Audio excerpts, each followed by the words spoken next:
So the relationship between two brothers, Meek and Ashton,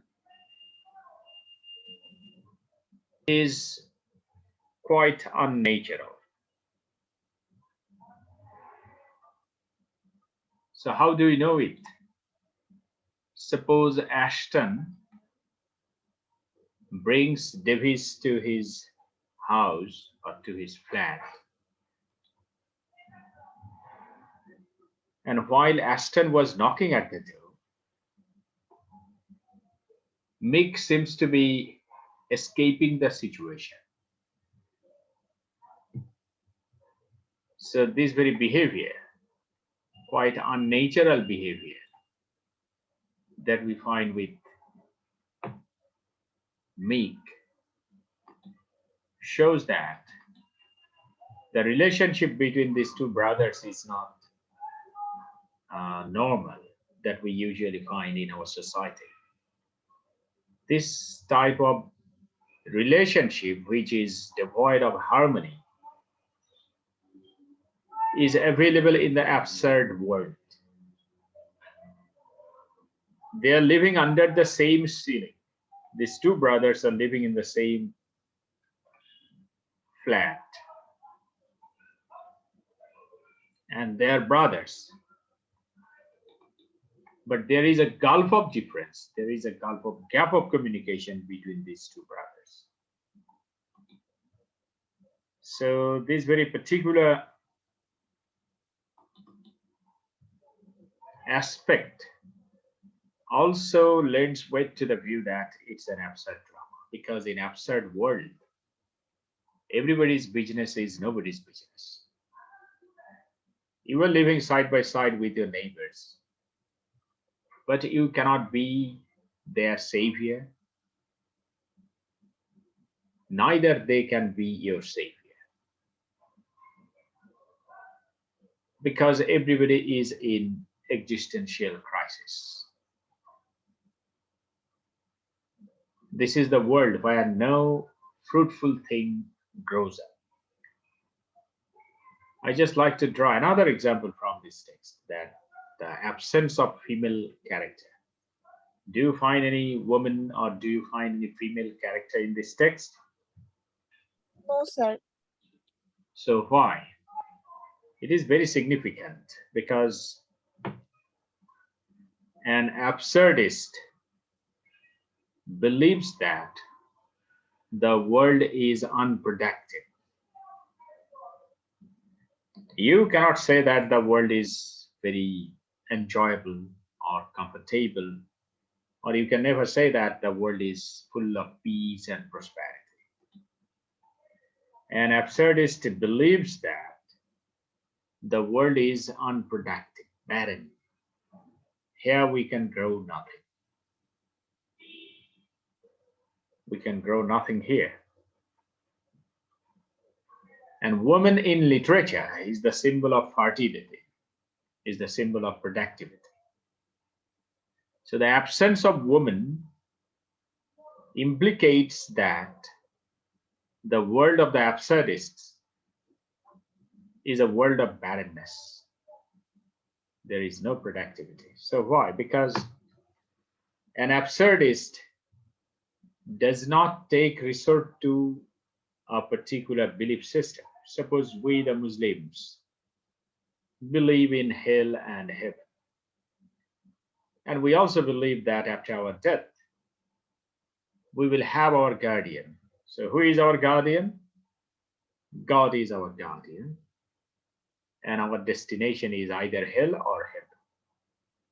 We hope that we will be in heaven, in peace and happiness. So you have an ultimate shelter because you are a believer. On the other hand, an absurdist is not a believer. For that reason, he does not have any destination, ultimate destination. There is no place of fruitfulness. For that reason, the world that is depicted in an absurd drama is a world of barrenness.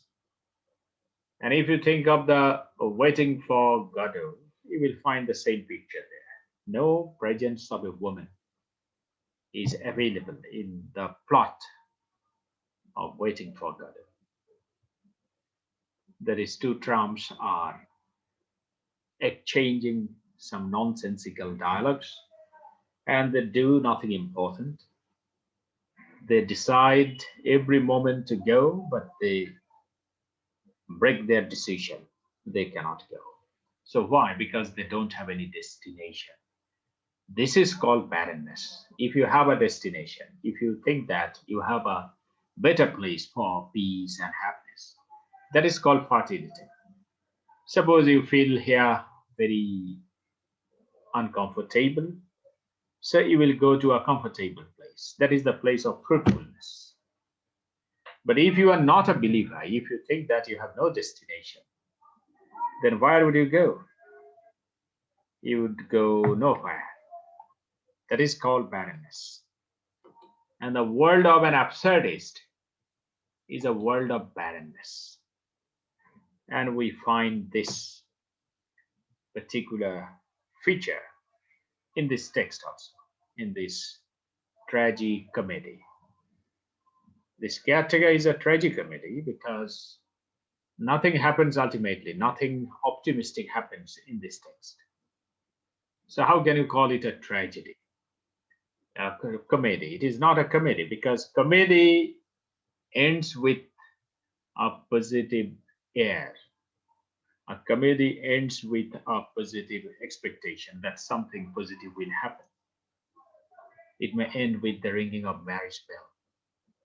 So, what does marriage signify? Marriage signifies fertility. Marriage signifies reconciliation, friendship, communication. That is comedy.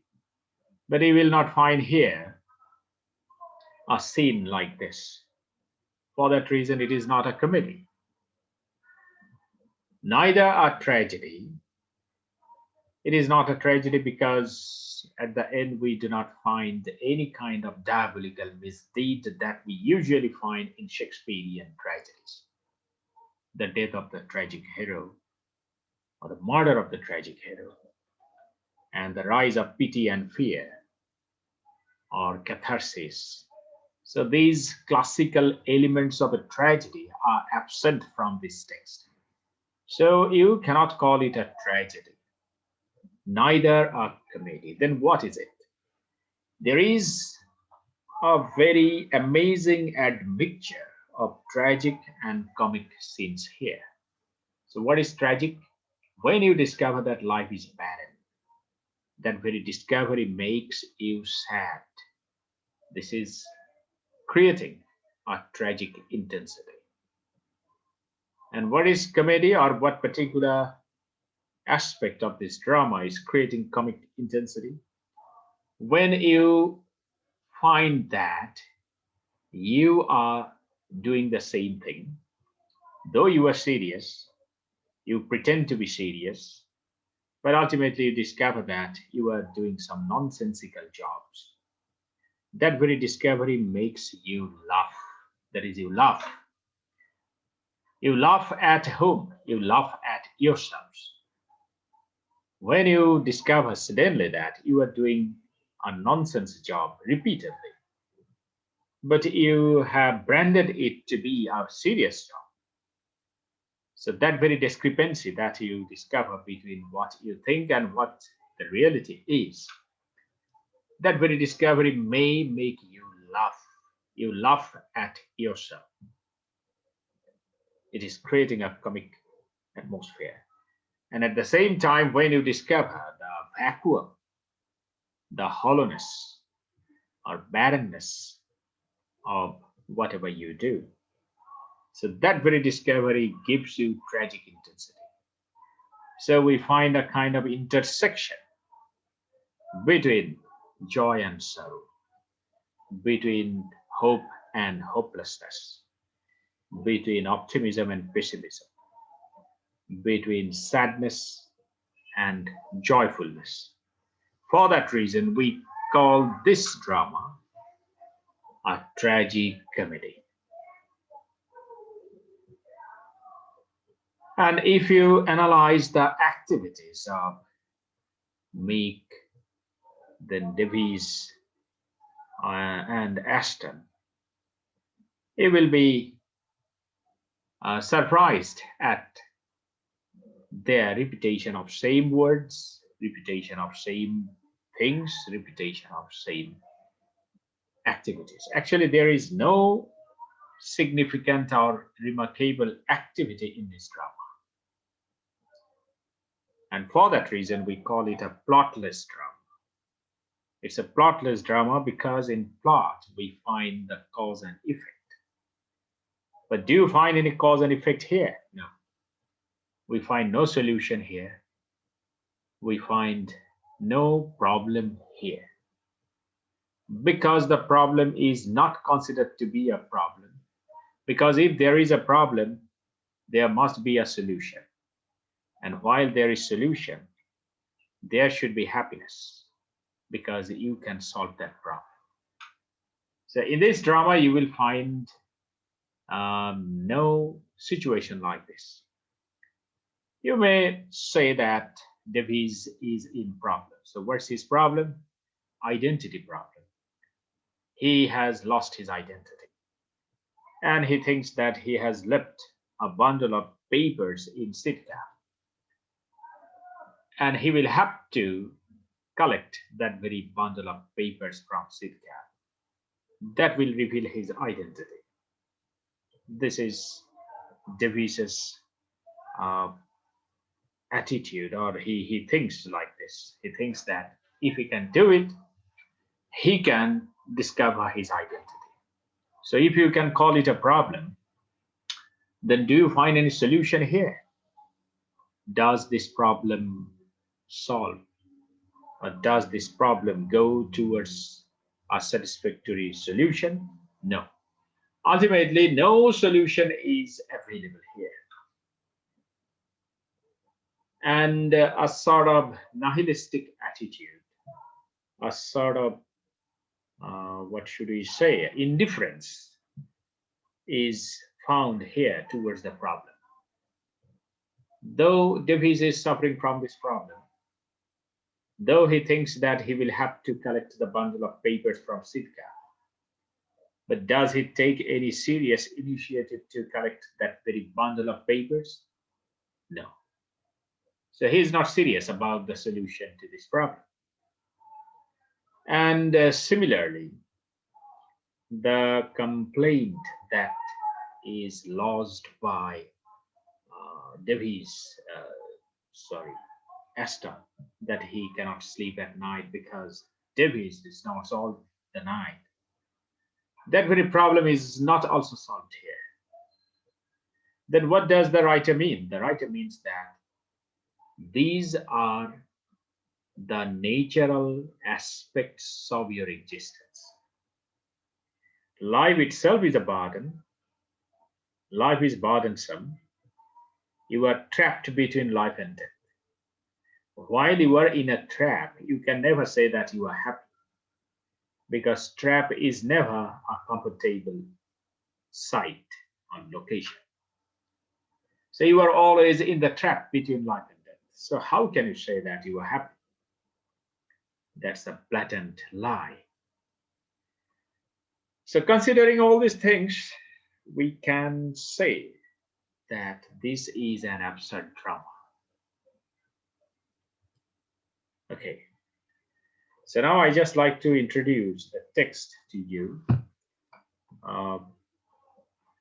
You know that this drama was produced in 1960, and it was produced several times or several hundred times because the audience accepted this drama very warmly.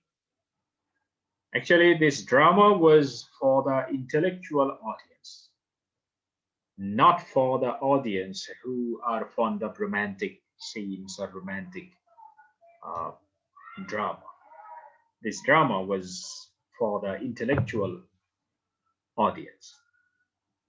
So it was a great success. While this drama was staged in London in 1960, it was a great success. Now I like to Start the text. The action of the play takes place in a house in West London. Act 1, a night in winter. Act 2, a few seconds later. And Act 3, a fortnight later. So just think of this time span. Sir fortnight লেটারটাই কি বোঝাচ্ছে? Fortnight means 15 days. Okay, 15 days. Okay sir. Okay. For a fortnight later means after 15 days. So anyway, so the span of time is not very vast or extensive. It is a drama of the activities of a few days. We cannot call it a drama of action because we find no action here in this drama. It is a drama of speech. It is not a drama of action. Now mark the stage direction. The stage direction in modern drama and postmodern drama is very important because the ideas of the dramatist are usually incorporated into the stage direction. And so far, I believe you are well acquainted with Shavian dramas, that is, the dramas of Bernard Shaw. Suppose Arms and a Man, or The Man and Superman. So in those dramas, you will find very long or lengthy description of the stage. So why does the writer do so? The writer does so because he wants to interpret the characters, their psychology, and the situations in the stage direction. So stage direction is very important in modern dramas, so you have to read it carefully. Let's read it. A room, a window in the back wall, the bottom half covered by a sack, an iron bed along the left wall, above it a small cupboard, paint buckets, boxes containing nuts, screws, etc. More boxes, vases by the side of the bed, a door upright. To the right of the window, a mound, a kitchen sink, a step ladder, a coal bucket, a lawn mower, a shopping trolley, boxes, sideboard drawers. Under this mound, an iron bed. In front of it, a gas stove. On the gas stove, a statue of Buddha. Statue of Buddha, it is very significant. Understand? Buddha, you know? Who is Buddha? The exponent of Buddhism. And Buddhism is the religion of this subcontinent. Buddhism originated in this subcontinent. And in Buddhism, you will find no God. Is there any God in Buddhism? Do you know it? Yes or no? No, sir. No, there is no God in Buddhism. Your self-control is your God. Suppose you have the desire to do many evil things. But if you can control yourself, if you can restrain yourself, so that very strength or that very power of controlling yourself is called God. So God is not an external entity. We, the Muslims, believe that God is in heaven. So God is outside. Muslims believe that God is an external force. God is not within me. God is not my part. I am guided by the system of God. So God is outside. And we believe that God is living in heaven. So we always lift up our hands upwards and pray to God. Am I right? Yes. But Buddhism says that your self-control power, your restraint, your determination is your God. So God is not living outside. God is within you. And once Buddha was asked, what is hell, what is heaven? Give us some ideas about hell and heaven. Then Buddha answered that since my birth, I was preoccupied by the troubles, anxiety, and angst of life. So I don't have, or I did not get sufficient time to think about hell and heaven in life. This is Buddha's conception of hell and heaven. Actually, there is no time for Buddha to think of hell and heaven because I am trapped in life, and since my birth, I am running through anxiety, angst, tension, and unrest, unrest or restlessness. So why should I be preoccupied with the conception of heaven? So just try to understand Buddhism and then relate it to absurdist philosophy. I think you can discover lots of similarities or lots of likeness, lots of uh, affinities between Buddhism and existentialism. Downright a fireplace, around it a couple of suitcases, a rolled carpet, a blow lamp, a wooden chair on its side boxes, a number of ornaments, a clothes horse, a few short planks of wood, a small electric fire, and a very old electric toaster. Below this, a pile of old newspapers. Under Aston's bed, by the left wall, is an Electrolux, which is not seen till used. A bucket hangs from the ceiling.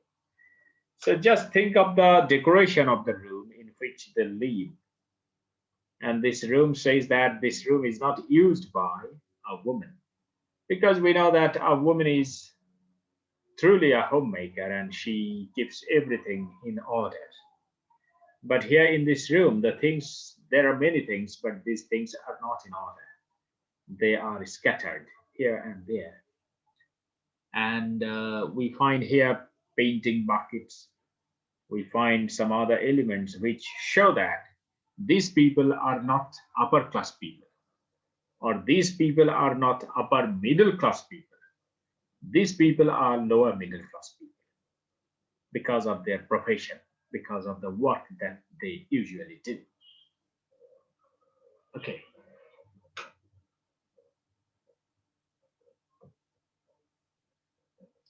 now Act 1. Meek is alone in the room, sitting on the bed.